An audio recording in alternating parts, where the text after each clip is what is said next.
What would you sacrifice to pay your bills? Your free time? Your integrity? What about your dream job? What's going on, everyone? The One ELT here. Welcome back to the network, and today we are breaking down episode 3 of the spectacular Spider-Man, Natural Selection. This is the episode where the show's legendary status gets locked in.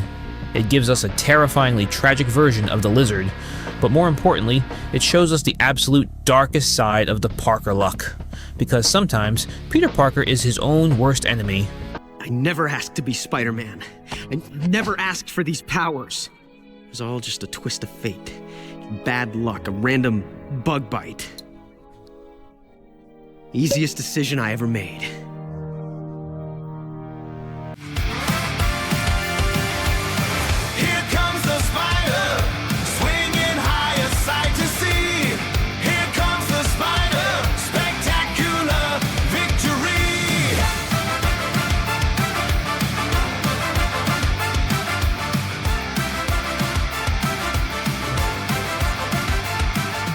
We kick things off with a classic Spider-Man intro. Spidey stops a group of thieves breaking into a bakery, cracks some jokes, snaps some photos for the Daily Bugle, and swings home. He slides through the front door with literally seconds to spare before Aunt May catches him breaking curfew. A total win, right? Wrong. When he develops the photos, they're completely ruined. The kid just cannot secure a paycheck. Meanwhile, Dr. Curt Connors is taking a massive, desperate gamble. Remember that vial of lizard DNA that Electro accidentally supercharged in the last episode? Well, Curt injects it into himself, hoping to regrow his missing arm. He wakes up in agonizing pain, but it works. His arm is back. But the celebration is short-lived. His wife is absolutely furious. Curt used an untested volatile formula on himself. Curt tries to brush it off to comfort his son, Billy, but the dramatic irony is heavy here. We all know where this is going. The next day at school, Flash and Kenny try to ambush Peter with water balloons.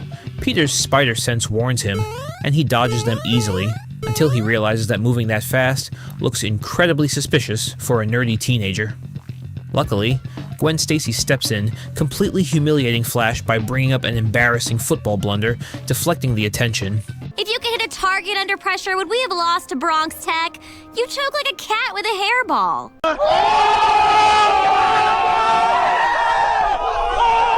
As they head to the ESU lab, Peter starts complaining about his life, but Gwen drops some tough love. She straight up tells him to stop pitying himself. It's a great character moment for Gwen. She's not just a cheerleader for Peter, she challenges him. When they enter the lab to help Eddie Brock clean up the wreckage from Electro, they find Curt celebrating his new arm. But the joy instantly turns to horror. Green scales start erupting across Curt's skin. The reptilian half of his brain is taking over. Hey man, you alright back there? Are you tweaking, man? Okay. They all frantically dig through Curt's notes and concoct a plan. They need to create a gene cleanser to wipe out the non-human DNA. Peter realizes that a formula like this could also strip him of his spider powers. Before he can dwell on it, Curt loses his mind. The transformation accelerates, and right in front of his horrified family, Curt Connors becomes the Lizard.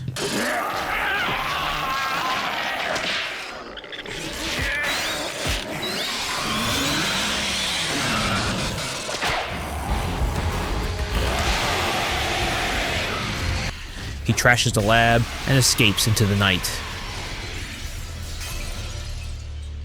Eddie dashes out to chase the monster on foot. Peter needs an excuse to slip away, so he uses the classic "Aunt May will ground me" line and leaves. He suits up as Spider-Man and tracks the Lizard down to Grand Central Station, leading to an incredible action sequence inside the subway tunnels. This fight is brutal. The Lizard isn't a calculating villain. He's a primal beast. He shatters Spidey's hand with his tail, forcing Spider-Man to hastily web his own bones together just to keep fighting on top of a moving train. Hey, Wall crawling's my shtick! Hey, you start spinning a web and I'll sue! The lizard smashes Spidey through the ceiling into a crowded train car. And just as the lizard is about to bite Peter's face off, an absolute legend of a spunky old granny smacks the lizard with her purse. It's the perfect, hilarious distraction Spidey needs to throw the lizard back out of the car. Unfortunately, the lizard rips through Spidey's webline, leaving our hero tumbling into the dirt as the monster vanishes into the dark. Back at ESU, Martha and Gwen finish the gene cleanser, but because the lizard's skin is too thick for a needle, the cure has to be swallowed. Spider-Man swings in to grab the vial just as Eddie calls with the tip of the lizard hunting at the Bronx Zoo. Spidey enters the World of Reptiles building, and in a hilarious case of mistaken identity, he accidentally wrestles a normal alligator before the real lizard attacks him. He nearly drowns, but he and Brock manage to lure the lizard toward the polar bear pond for a trap. Gotcha! Oh, perfect. In-laws! The plan is going perfectly until, you guessed it, Peter's cell phone rings, alerting the lizard. At this point, you'd think Aunt May was secretly working with the villains, making her the evil mastermind. Also, to make matters worse, Billy Connors shows up, trying to talk to his dad. The lizard prepares to strike his own son, but Spider-Man tackles the beast into the freezing water. Using Billy's skateboard to prop the lizard's jaws open, Spidey pours the cleanser down his throat. Gene cleanser. Guaranteed to remove your toughest stains. Grease, mustard, even lizard DNA. The cure works. Kurt turns back into a human, but his arm is gone once again. The tragedy is palpable, but off in the distance, we see a hidden camera flash. Peter got his pictures, but at what cost? What did it cost? Everything. Peter sells the exclusive lizard photos to the Bugle and finally gets the cash he needs to help Aunt May. He thinks he won, but when he walks into the ESU lab, the mood is ice cold. Gwen, Eddie, and the Connors family have seen the newspaper. They are absolutely disgusted. They think Peter abandoned them during a family tragedy just to go run off and make a quick buck selling photos. Kurt is forgiving, but Martha looks Peter in the eye and tells him he has lost her trust. Peter is fired. You're fired. Parker, hello. You're fired. Eddie is furious. Gwen is deeply disappointed, and Peter has to live with the fact that they all think he's a selfish coward. Before he leaves, Peter sneaks a spare vial of the gene cleanser using a webline. We close the episode with Peter sitting alone in his bedroom, staring at the formula that could make him a normal kid again. No more Spider-Man, no more lies, no more letting people down. But he hides it away. He chooses the responsibility.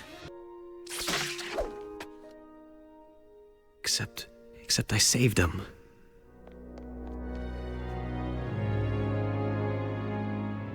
Spider-Man's no magic wand, but thanks to the webhead, Kurt's cured, and Billy gets his father back. So what if nobody threw a parade? Spidey stays because Spidey's needed. For now, anyway. What an incredible, heartbreaking ending to a phenomenal episode. This episode does such a fantastic job showing that being Spider-Man actively ruins Peter Parker's life. He saved a life, but lost his friends. So, what did you think of the Lizard's design and origin in this show? And do you think you can handle with the struggles of being Spider-Man? Let me know in the comments below. Don't forget to hit that like button, subscribe, and ring the bell so you don't miss our review of Episode 4, where the stakes get shockingly high. Shocker! And until next time, I'm the 1ELT signing OUT, out.